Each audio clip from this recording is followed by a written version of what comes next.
Hello, everyone. Hey guys, hi, very good evening to one and all. Hello, people. I think we are live. Yes, we are live. Okay. Hello, everyone. Thank you for joining us on this amazing panel called Indian Indie Superstar Panel. To talk about their journeys and key takeaways, we have four panelists today. Let me take a minute to introduce them all. Right. First off, we have Rishi Oberoi, founder of Photon Tadpole, Danish Sinha, founder of GameStacy, Keshav Sundar, co-founder of All Star Games, and last but not least, Nikhil Malankar from Gameon Studios. Welcome, guys. Thank you, thanks Vaibhav Thank for you, the Vaibhav. wonderful Thanks. introduction. All right, so before we begin, right, it would be great if you guys can introduce yourself to the audience. Rishi, you want to go first?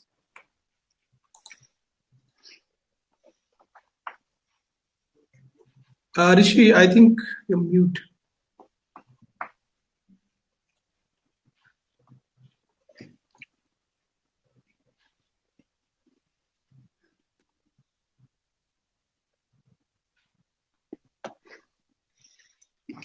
Can't hear you, Rishi.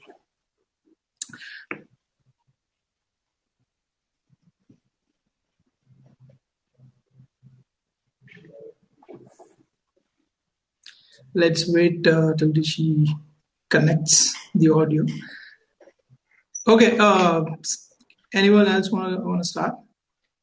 Okay, okay. Yeah, Danish, Nikhil, please go ahead. It's okay, fine. Everybody knows Nikhil, so he's just giving me the honor now.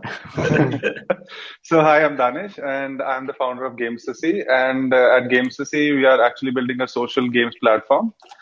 And just to give my journey, how I started in game development specifically, I was a big time gamer in my childhood. My favorites were all like strategy and simulation genre, Roller Coaster Tycoon, Game Dev Tycoon. I would say if I have to go classics, it's Age of Empire 1, 2, 3, StarCraft 1, 2, Warcraft, all series except WoW. I hated it personally, and Diablo.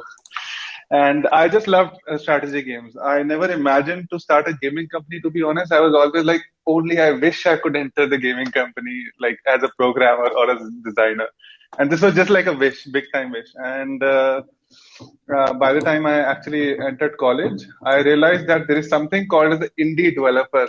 And it like blew my mind away. Like people can earn a lot of money through it. So I actually started studying a lot online. I did a lot of courses from data mining, cryptocurrency. I was a Bitcoin miner in those days. It was around 300 USD. And I mined around 13, 14 Bitcoins. And I actually did a lot of different activities before game development, trying to understand what do I want to do. And last but not the least, then I started doing courses on Udemy, Coursera. I did like a course from Michigan State, CalArts, and then I got a clear foundation. This is exactly what I want to do. I was always playing around. I had built around 17 small games like asteroids and card games and like some 3D games. Like I tried to create my own lobby system of tanks multiplayer, then tried to make a shooter game out of it, then tried to make something a racing game out of it, just to try to understand how this whole system works. I finished my graduation within like a month in August 1st. I actually started doing indie development, not incorporated as a company, but trying to just get into it as a solo indie. I was like, I just want to try it out first. I had done a few internships before. I just got an idea that this is definitely a space I can do something. I've seen how people play, how people make, and I can actually make something polished. So I worked as an indie for approximately 3 years. I built around 3 titles, and I worked with a few companies as a B2B project in the site. And then what actually happened is I got selected in Entrepreneur First. That is the time I actually blew my bubble of an indie, I would say. When I say blew my bubble, because that before that it was all I want to develop it on my own as a solo indie developer. When I entered EF, it was more about building a startup which is scalable, which is like which can reach millions of users, which has a huge potential market size, building products in a very focused, lean way, having a really right team. And that I restarted, like I actually had to switch out of GameStacy, and there I founded a company called Pakka Profile with entrepreneurs first. They select like 50 people globally. And if in India, they started the first batch, and I started games what do you call profiling company. It was like a deep tech kind of company where we were trying to mix game and psychometry together to profile all these blue collar workers like Swiggy, Ola, Uber, Denso drivers. Because HR recruitment at scale in India is very difficult. There are like so many languages, they don't even understand English or their local language how to read. So just by making them play a game, trying to understand what kind of user behavior they are, and I actually would say I got bored very quickly, and within 8 months I left and I came back to Games. So see, this time with an approach to actually start from funding. What I actually learned there was there is no honor in bootstrapping. Like this was their mentality as entrepreneur first. They had like a whole structure on how you can fundraise as a founder, as a sole founder of a company. So I even left what do you call Pakka Profile, and within a month I got my first investment of 125K. Okay, sorry, and it has approximately been an year right now, and I would say like we have done well. In the past, I made a game called Insta Game. I have actually pulled it out from the store. We had a D1 of around 24%, but we have a D30 of around 12% to 10%. So our D1 to D30 ratio was actually very good for a game. It was just like I just worked it on for 2 months. I got EF. I never got a chance to work on it again. So that actually gave me the idea. Okay, this is my focus area. I want to build women-centric games, which has a huge potential. And from that, we actually built a whole social network platform, like a Insta game as the social simulator fake. Then we actually made a real platform where you can actually tag, comment, like how actually it happens on Instagram and other platforms. And then we came out of this bubble of just a social simulation game to a whole platform, and that is where we are right now. And we are a team of around 14 people plus like till 21, and where 14 are like more full time right now. And we are also raising parallelly funds, and we are also doing crowdfunding, equity crowdfunding, and shifting our whole company to Delaware. We are a part of like what Weber and all these guys have been like Indie Acceleration program this year, and also part of New Chip Accelerator. That is a fundraising accelerator. Indie Accelerator is more of a product centric accelerator. And my journey has been super like intense. Lots of developers, hiring, firing, learned like how to work with people more now rather than before. It was just like how to build my own skill set as a developer programmer. And it's like I haven't even touched code, and I feel jealous every time I look at my programmers these days when they show me the code. And yeah, that's more or less about my journey. Thanks, Vaibhav. Awesome. Nikhil, you wanna go? Yeah. Hey, hi guys. My name is Nikhil Mankar, and you guys probably know me directly from my YouTube channel. And I'm the founder and CEO of this company called Game Studios. Currently, we are working on this game called Mumbai Gullies, which is an open world game based on Mumbai city. We did a small showcase at IGDC showcasing the gameplay of this game. And you guys will find out more about the game as well as the gameplay on my channel. So see you guys on my channel, and hope you guys enjoy this panel today evening. You didn't do the comment, and subscribe. That we'll take it up on YouTube. All right, Keshav. Sure. Firstly, thanks, Vaibhav, for having me over. So, guys, I am the co-founder of All Star Games. I started this company around 4 years back along with my co-founder Ninad. So we started as a two-member team with no background in gaming. Both of us just had the urge and desire to do something big. For us, the idea was that we wanted to entertain people, and we wanted to do something where if we spent 10 years, we could be the best in the world. So that's the dream that we had, and that's what we started with. So neither of us are from a gaming background, and the two of us basically divided all the chores between the two of us. Learned what needs to be done. So I picked up tech, he picked up the art side of it, and we learned everything from YouTube. And between the two of us, we built our first cricket game. We picked cricket because we felt that this is something where the scale was huge and we could really make a dent in the system. So we made our first game. This ended up actually being picked by Nazara, and we ended up partnering with them to release the official Royal Challengers Bangalore title. Still as a two-man team. This game went on to rake up 5 million downloads in under a year. This was back in 2017. So that's where our journey really started. We felt like, okay, now we are in the gaming business. And post that, we raised our first seed round. And since then, we have actually embarked upon achieving our greater vision of building a social multiplayer cricket game. For us, we want to be the EA of cricket.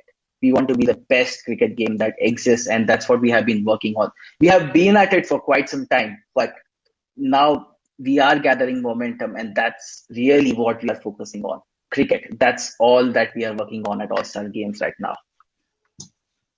Thank you, Keshav. Yeah. Rishi?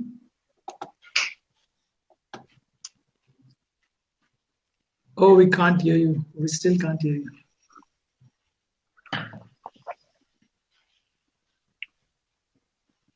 No sound.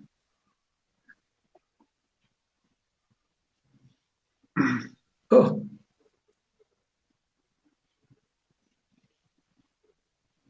No, we don't.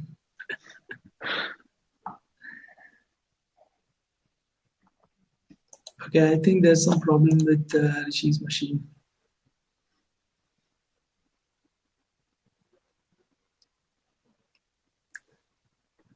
The challenge is backstage it was working and now it stopped working. So I don't know. I don't know what to do. I think somebody has to give him any desk and help him out. There is no other way. Yeah. Okay, let me. Weber, can we ping Arjun and take Rishi sir backstage and have him help out with that? Okay. Yeah, I'm doing it. Yeah.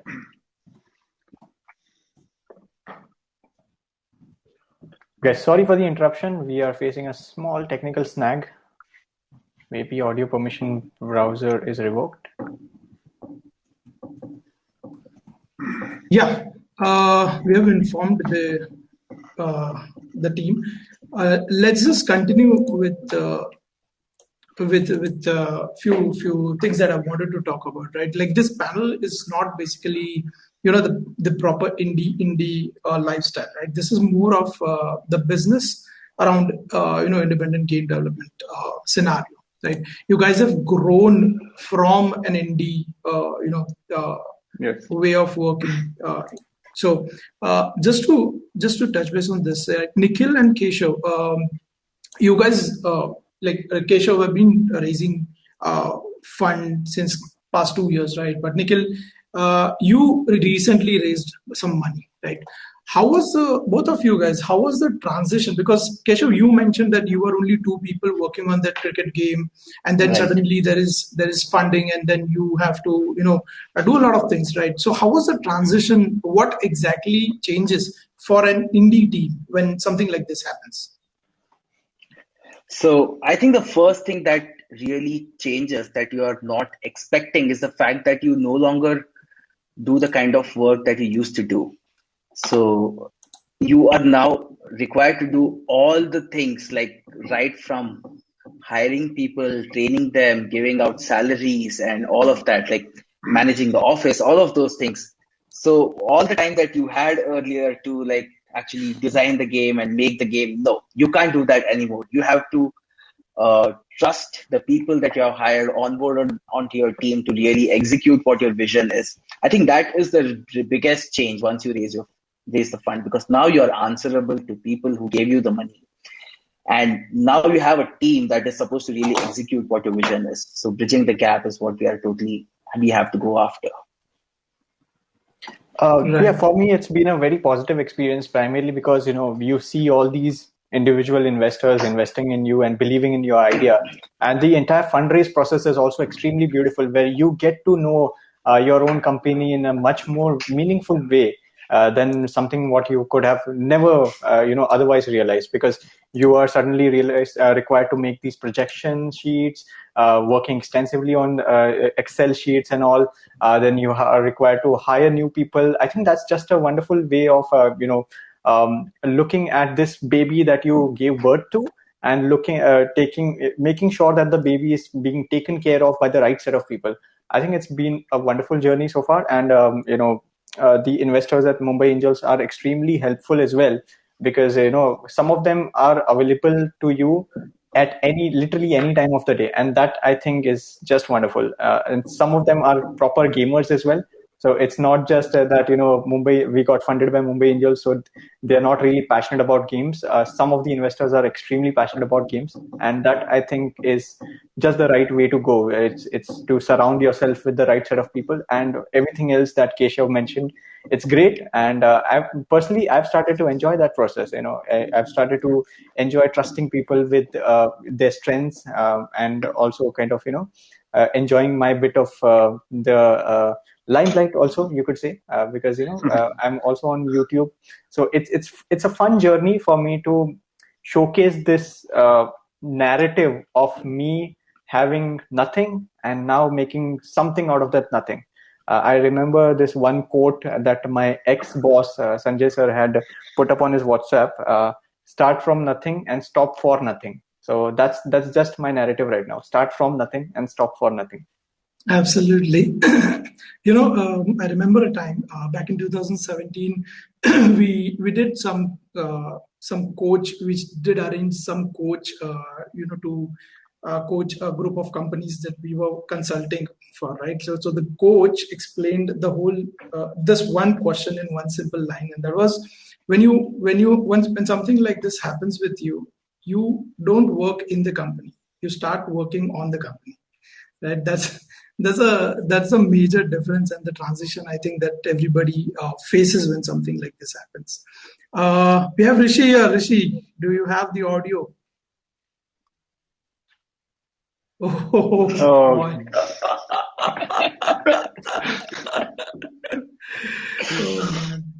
All right.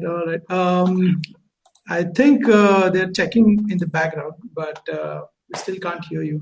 I'll just continue with a couple of questions to Danish. Danish, if I'm not wrong, you guys recently partnered with a technology company called Beamable that helps with live ops and monetization, etc. for your game influencer, right? How did you benefit from it, and how does such tie-ups ease lives of independent studios? Okay. So we actually tied up with Beamble when we actually started off the company. When I say started off last year, when we restarted the company, and the reason why we tied up is not because they are a live ops company. The reason why we tied up is because they had made Game of Thrones, Walking Dead, and Star Trek games in the past, which was very successful IP games. And we wanted to learn from their experience. And they were called Disruptor Beam before, very successful in like global games. And they had just pivoted to like a B2B gaming, like where they provide. And I actually worked one-on-one every week with Ali, who was the CTO, with Trapper, who's the CEO, on trying to understand like it in a very strong business structure on how we can make this company extremely scalable. And our tie-up is on a revenue sharing basis. They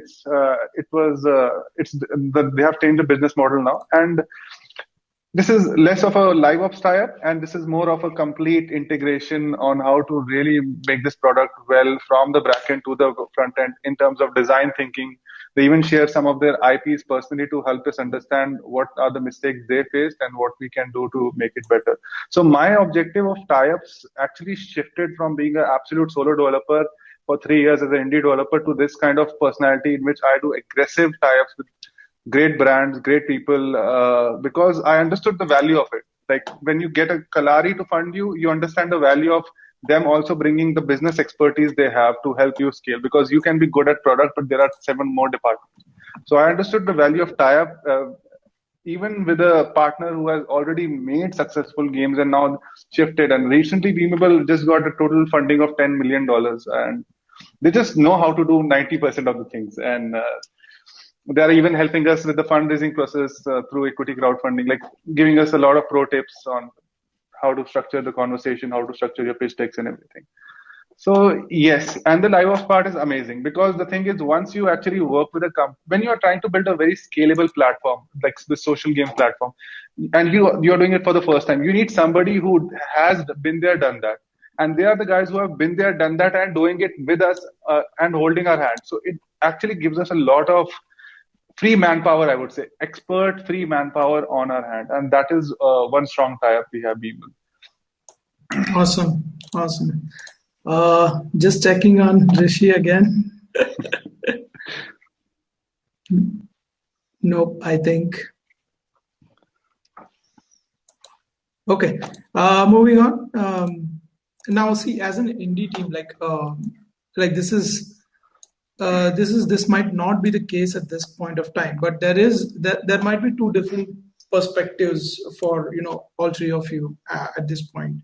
As an independent team, right? Starting a new game is always a challenge, right? In different aspects, most of which is managing funds for the game. My question to you guys is, how does one prepare himself as an indie for known unknown expenditures during game development? Yeah, I mean, I think I can answer this question primarily because we were bootstrapped for quite a long time. Our strategy was, whenever we used to fall short of funds, or whenever I used to feel that, after, let's say 4 months, 6 months, we're going to run out of money, then we start focusing on these servicing projects, which used to get us some bit of a revenue. And then, the way that I get this question asked by a lot of people, that how do you get clients? So the simple answer to that is, you just keep on working and build your name in the market. And after a certain point of time, the work comes to you. So there came a point of time wherein we outgrew our capacity to service client projects. And then there was a point of time then wherein we could not take in more work. I think that's one way to keep yourself, with a decent amount of funding for your projects. The second way is by working with publishers, because if you can crack a publishing deal, they in most positive cases they offer you upfront cash, which helps you survive and gives you a decent amount of runway to complete your game. The third one is Weber. This is something that you recently got covered on your YouTube channel, which is you can apply for grants. You can apply for grants, and if the grant owners, the grant providers, they like your idea, they can provide you with the grant funding. And the fourth way is raise funds. Raise funds through private investors, seed funding networks, venture capitalists, and all. So these are the four ways that I think you can keep yourself funded.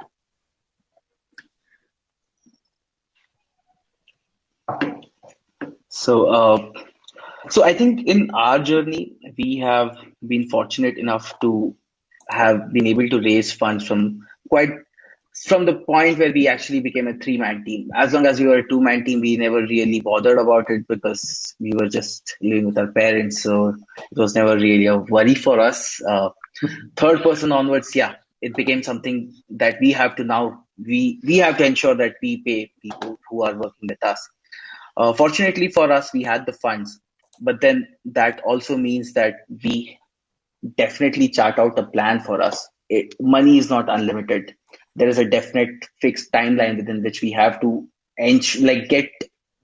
get some sort of an idea as to what is working, what is not. If we need to pivot, we have to pivot. So for us, the learning really has been that to have a fixed timeline, to put a timeline on anything that we work on, be it 3 months, be it 6 months, like have an idea as to what the timeline needs to be depending on what your scope is, and define what your metrics of success are going to be. If you're not able to get to that, then probably you have to take the hard decision to cut it at that point and start afresh, or look at a new direction. You cannot be endlessly going after something and if you're not getting to the goal that you're going after.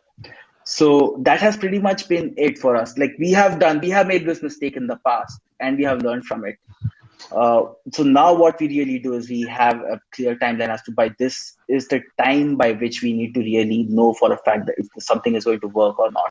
Now this could be a game, this could be just a feature in the game or just some game modes. But everything needs to have a timeline and you need to stick to that. And that is what really helps us stay focused and ensure that we are on track to getting to our vision with the funds that we have. Absolutely. Danish? Sorry, Weber, can you just repeat the question? Yeah. So what I was saying is, how do you as a team, prepare yourself for known unknown expenditures during game development? Okay. Yeah. So actually, I had always been on the threshold of running out of funds and shutting down the company to like raising funds, raising funds. So I would say it's a very for me it was always budgeting was always an issue because I didn't prepare for it mentally. I had more of a CTO kind of approach from the start, building the product, is visioning the product. Right now, we have changed the whole pivot to like fixing funding issues and everything in a scalable way. So what I actually learned is I like to raise funds less so that I don't dilute my equity too much. I think I mentioned about equity crowdfunding. We also talked with a lot of what you call metrics partner, Kalari, and a few others. Vani, I think Keshav would know her, Vani and Vamshi. And the idea, what we understood is like there is a certain level of dilution which is slightly higher in the Indian ecosystem versus what is there in the US ecosystem. So we are actually shifting to a Delaware C Corp and trying to do equity for crowdfunding because Kickstarter is super successful. Equity crowdfunding is even better because you get a much better valuation. So my idea so far is like having a few angels within my company who are well understood, who know me well, who understand me well, even if they require they give an unsecured loan and do a convertible note later on. And it's more about building trust for me. On the financial question, I don't actually worry too much about it because for me, it's more about building trust with investors, building trust with employees, building trust with my customers, and just trying to figure out everything goes well on one level. Because if your investors understand what you are doing, who are funding you, they will back you on a certain level and try to extend as much as they can to make sure your company keeps on up and running. So yeah. Thank you for the insight, guys.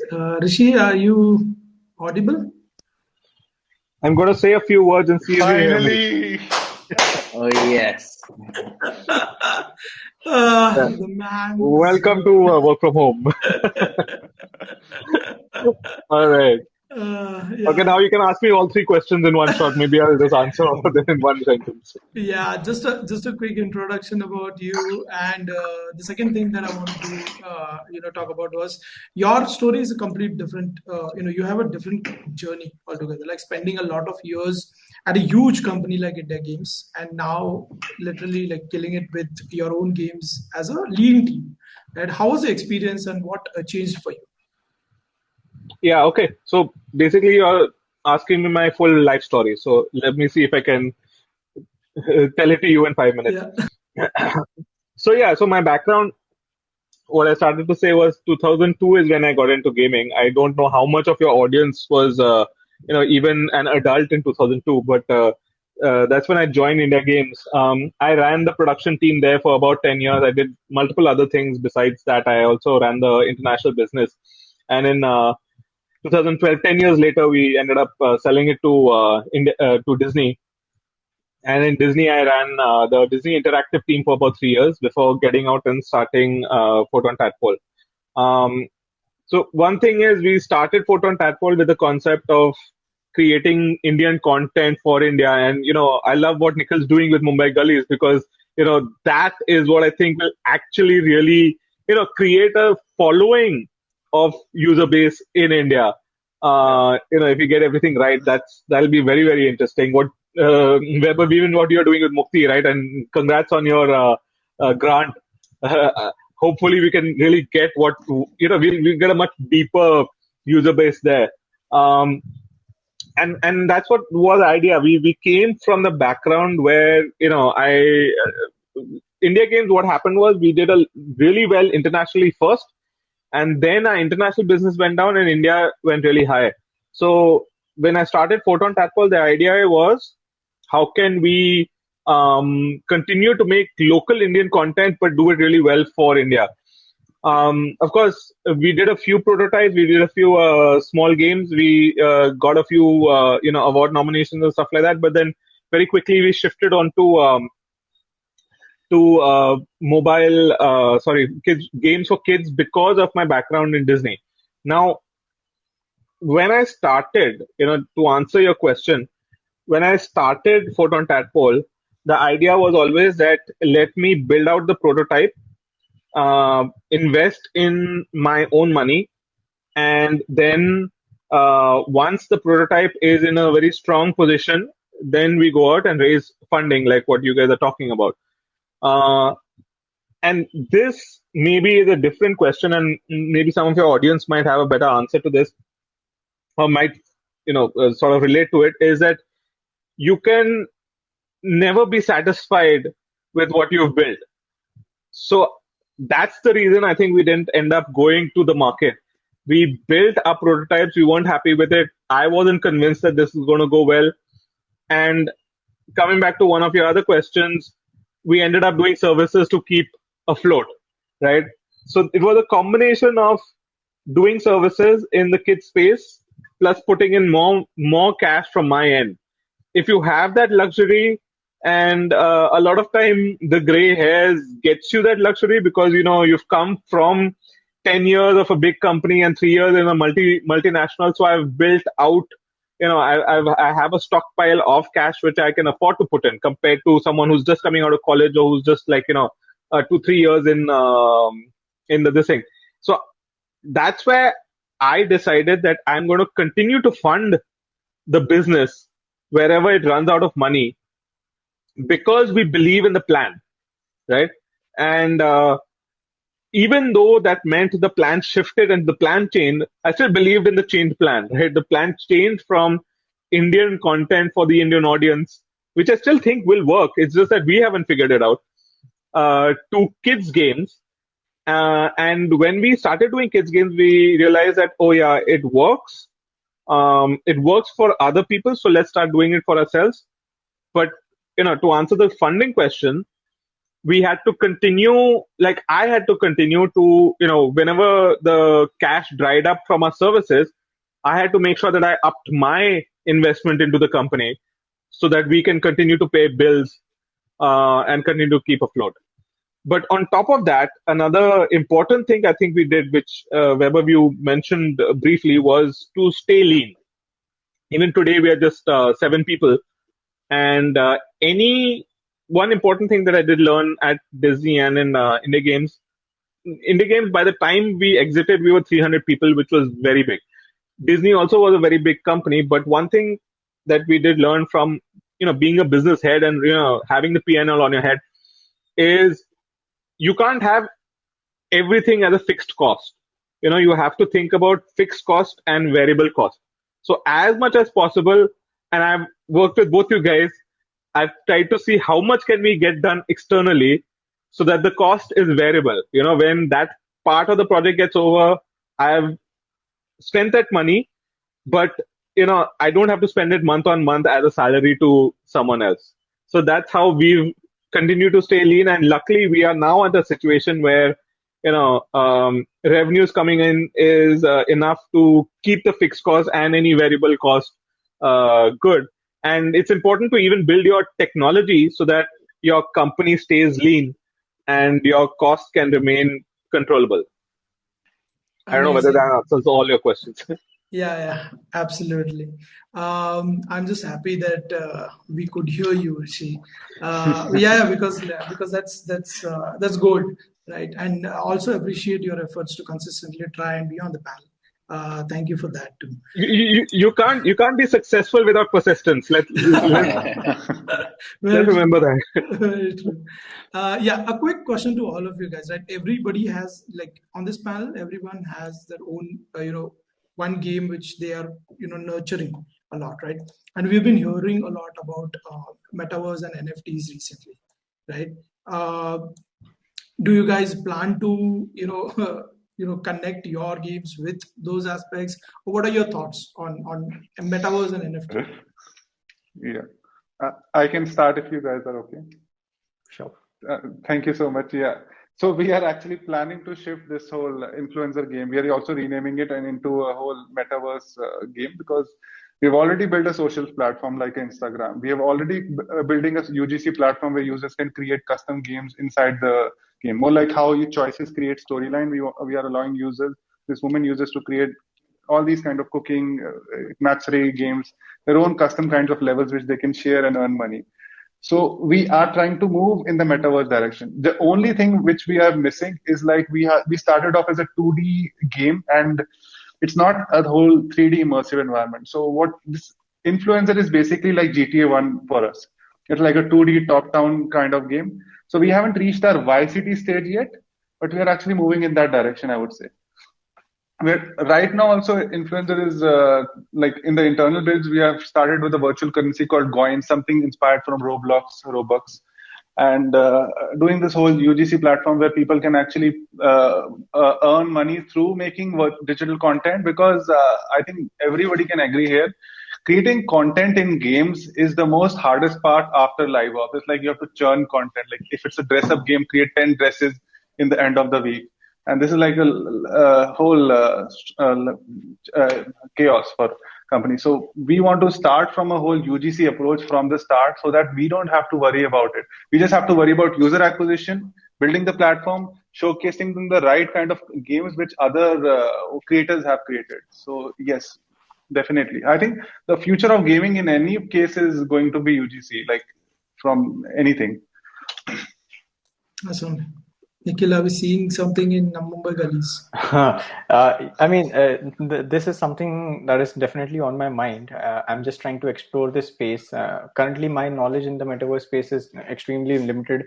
Maybe Danish, we can catch up over a cup of coffee whenever I'm in your town. And We'll merge our games. Mumbai Absolutely. Gully with the 3D metaverse. Absolutely. But this also brings me to a scare that I don't know. Maybe this might just be a dumb thing to worry about right now. Maybe the world later on will get immersed properly with this entire metaverse things. But I'm just scared that if this thing takes over, how will the world be 5 years down the lane, 10 years down the lane?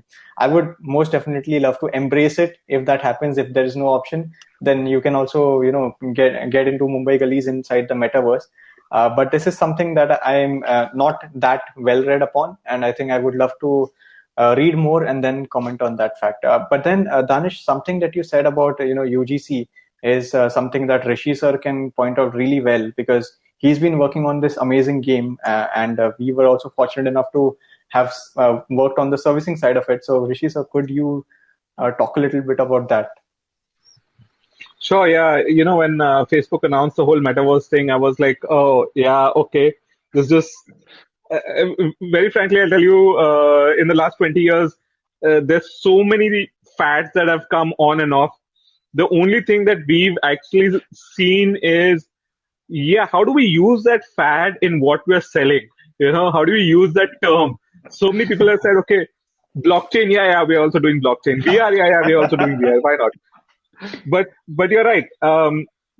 The question is, how do you then look at what you're doing and say, does this actually fit into what they're talking about? And in aspect, actually, we do. When we were pitching our deck also recently, we were saying that, yeah, this is a metaverse that kids can create, like a kids metaverse, right?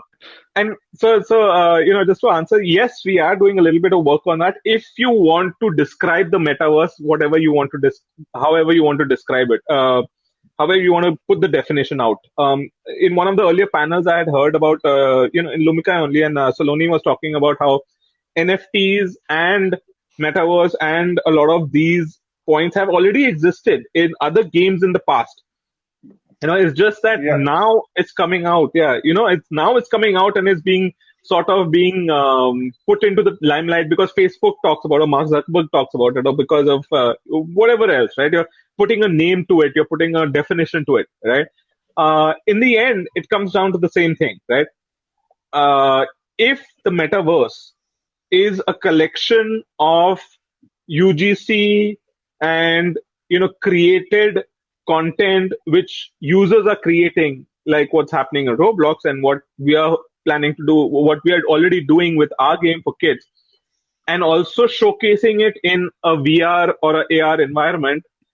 If that's the definition, then yes, that's what we're doing, but only for us, because it's kids. It's not VR yet, it's in AR. So we do believe that was just something that was already on the plan. But now we can say, we're building a metaverse for kids. When it comes to NFT, I have a completely different view on that. And, I've had conversations and arguments with lots and lots of people and, from the gaming industry and as well as people from the finance industry. And even, you can go further and say, like, how does that link to crypto and how does that link to blockchain? And, there's so many people have so many views on that, right? The thing is that there's too much gray area there is a lot of good stuff that's already happening on NFT gaming. I don't think we'll be getting into any of that. Uh, we don't know, right? It's too early to say right now. But there's already a lot of good stuff happening in creating NFTs for game. And in the end, NFTs, what is it? It's just giving validity to what you're creating in your ownership. So if you want to give that digital validity to someone in whatever they already own, then that's great. But do you already have a game in which what you're creating needs that ownership? And if you do, then maybe it makes sense for you to then link it up to NFT so that you have that ownership title. Right. Right. The question itself came from a thought when, the day Facebook, started talking about it. I saw a lot of people changing their LinkedIn bios, saying building the metaverse for XXX, things like that. Even a guy making a puzzle game, and I was like, bro, you were working on a puzzle game. Said, yeah, it's a puzzle game, but now in metaverse. Okay, wow. Keshav, any thoughts? So yeah, I think we cannot be blind to what is really happening. We have to keep pace with what's happening, and we have to be agile enough to adapt something if it shows promise. So I mean, metaverse haven't really understood what it is, just getting into understanding what NFT is. But like just keeping aside NFT, what has really emerged after looking at the way PUBG and Fortnite have done is that people really want to have their own individuality and personality in the game. They want to look different from the next person who's playing. And we are building a multiplayer game in which we are focusing on an individual character development in cricket. So what that really means is that every player would want to look separate, look different, and want to do something else, which actually lines up really well with what an NFT is all about. It's about having that one thing where only one person is owning it, there is not multiple people. So in my head, it sort of seems to fit, not forcefully fit, but seems like it's coming together. And one thing that I have also uh, understood is that NFTs work if there's sort of a fan following for whatever it is. Like an XYZ person making an artwork is not going to be able to sell it for a lot of value, but maybe if it's someone like Banksy or someone, some big artist selling something, he can sell NFTs like crazy, get the value that you don't even like imagine. So really a fan following for unique products is something what really drives NFTs. And for us, fortunately, we have really hardcore fans, people who spend hours on the game every single day. So for us, it's all about like bringing these two things together, and for which we have to be always out in the open, like be aware of what's happening and how we can make the best of it. So yeah, looking forward to like understanding what this space is and seeing how we can make the best use of it. Nice, nice. Couple of last questions, right? The pandemic has affected, all of us badly overall. Thankfully, games were a stress buster to the people globally, and that really helped gaming studios, servicing or be it making your own products, right? Although one bigger problem we saw was the talent acquisition, right? Since people can now work from home, a lot of them are working for global players sitting here in India, right? Are you guys also facing any obstacles to hire good talent in your teams, since they're getting very competitive offers at the moment? Or what kind of unique strategies you're using to because of this scenario? For us, it's actually people are keen to join us, and within the next couple of months we'll be making a few announcements about our hiring itself. And Weber, I'll touch base with you on a story that I have, an interesting story that I cannot talk publicly about. For us, it's about the game. People are really excited and attracted towards the game. So we've actually had the reverse problem that we'll have to screen through a lot of applicants and then reject a lot of them before we hire them. So that is not a problem that we are facing right now, but I understand this is a problem that's apparent in other studios. So I'll let the others talk about Okay. Yeah, so I think I am in that flux area where I'm not funded by Kalari Capital, or I'm just funded enough so that there is always a talent acquisition challenge. Yes, it has been because like we have to make sure we have to give them some kind of other incentive, long-term incentive, which may or may not work, like an ESOP or something. And for me, at the start, I actually hired a lot of young guys who I can train and develop, whom I can see potential in. So what I did as a strategy, particularly, was have everything remote because that helps them also that they are not fully committed. I am not fully committed. So it's not fully committed, not in development, but fully commitment in terms of, okay, if it doesn't work out, I can switch off easily. And that actually helped me a lot to test out different kinds of people, not based on resume, but based on actually them coding or doing something. So we generally saw, I just saw this as a 6 month probation period in Supercell when you, even if you are full-time employed. So we did something like this 3 months part-time employment. And we had more like 7 developers joining us, and only two of them sticked around and learned and like scaled up to understand the whole platform which we are building. And that actually helped me and helped them also in turn. Like any person who has worked in a company for at least 6 months can like super proudly say that what they were before and what they are after is like two different kinds of personality, and that I'm extremely proud of. So our strategy as a what do you call between like less from me and like not a VC funded kind of thing was to train them at scale in a way that we can just have 10 people and we can choose the best 2 or 3 people who can stick with us for long. And still we are a whole completely hybrid model. Like even before the pandemic, we were hybrid. So it's nothing new. Is like it's not nothing like something which we are doing something differently. Oh, so yeah. Yeah, I can continue on that. It's a little late, but I'll see if I can quickly go through on that. I think I agree with everything that Danesh already says. Yes, we are also. I mean, we weren't hybrid before we started, but we became hybrid post pandemic, and going forward, we're going to continue to be hybrid. So, just answering a question. I don't know whether it's going to be a problem because other people are going to, from different countries are going to be able to hire really good talent in India for a much higher rate because we haven't started aggressively started looking for a candidate yet. I feel that it might be, and also because there's so much money in the system right now, there's so many people who are getting funded that the really good talent might just be asking for more. But I will flip that on its head, and coming back of another panel, someone else also said that I think Tanay was talking about in one panel where they have a team in Bangladesh, right?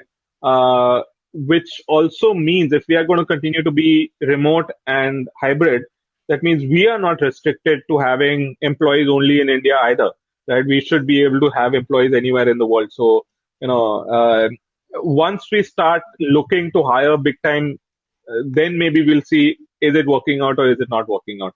I mean, today, when you put an ad out there to hire certain people, earlier we were saying, okay, only look for people in India. Now we say, okay, anywhere around the globe as long as I can meet your requirement, salary requirements. So we'll have to see. I think it's too early for us to say. Okay, sure. Any challenges for you? So gaming, fortunately, is one of those few fields which have really passionate people. So that's, I think, the biggest advantage that we as industry have. And like Nikhil pointed out, like even for us, because we are working on a cricket game, we have cricket mad people who want to work on cricket, and that really allows us to attract those guys. And for us, we have seen that retaining people who are interested in cricket is also much easier. So yes, it has been difficult, but then it's all about finding that one gem from everything else.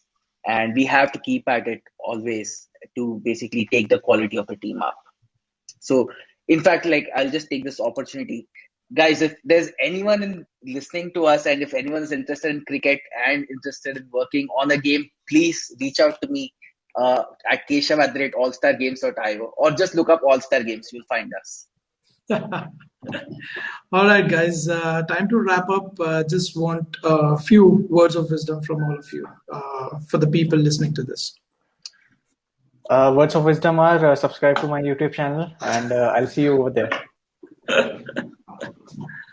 I think mine is basically the most indie person here in the panel is like Weber, who hasn't spoken at all, I would say. And yeah, so mine would be like, don't be too focused on like, if you're passionate about games, don't be too focused. I want to be an indie. I want to make a business. and try to actually form bond, because at the start this was my weakness. I would say that I was a very closed loop person. I just want to build and develop for 12 hours a day sitting in front of the computer. And the moment I actually try to open up, reach out to people, connect, the scale at which I progressed as a company, as an individual, grew rapidly within the year. So, okay, I'll go. The only thing is, try to experience the end-to-end flow of any journey. Like, don't get just stuck on developing one thing. If your plan is to really release something, even if it is a really shitty product, I think as an individual, you should really look at developing and taking it to release. Like, just see what that entire cycle is all about, experience, and then you will know what is it that you really need to focus on. So, like, be fast in your first attempt. After that, you can spend how much ever time you want developing the project of your dreams. Okay. Yeah, I would just say something that I've already said before, that be persistent. You have to be persistent. Sometimes it takes very little time. Sometimes it takes a lot of time. Embrace failure. You have to understand, and there are a lot of people who don't take failure very well, but you have to embrace failure, because that's what you're going to learn from. And understand business. A lot of times, if people are getting into it only for the passion, and a lot of times, especially students, get into game development only for the passion, but understand that this is the business of creating games and not the fun of playing games. So just understand that in the end, this is the game industry, right? Not the game playing world. So that's my words of wisdom. Thank you, guys. Thanks a lot. Thanks for being on the panel and giving your time. Before wrapping up, I'll just give a quick shout out to our sponsors for IGDC. Presenting sponsors: Unreal Engine. Gold sponsors: MPL, AWS, Glance, and Jungly. Legacy silver sponsors: Gameshan, Lakshya, and Yesnom. Bronze sponsors: Quali and Gameon. Hyper Casual Track sponsors: Sunday. IP Connect sponsors: Succeed Innovation Fund. Thank you, guys. Thanks a lot. Thank you, everyone, watching this this panel and being with us for IGDC throughout. Thank you, guys. Bye-bye. And Vaibhav, this actually concludes IGDC as well. Yes. This is the last session of IGDC. Okay, Thank All you, right. Vaibhav. Close Thanks, IGDC everyone. 2021. Bye, guys. Thank you.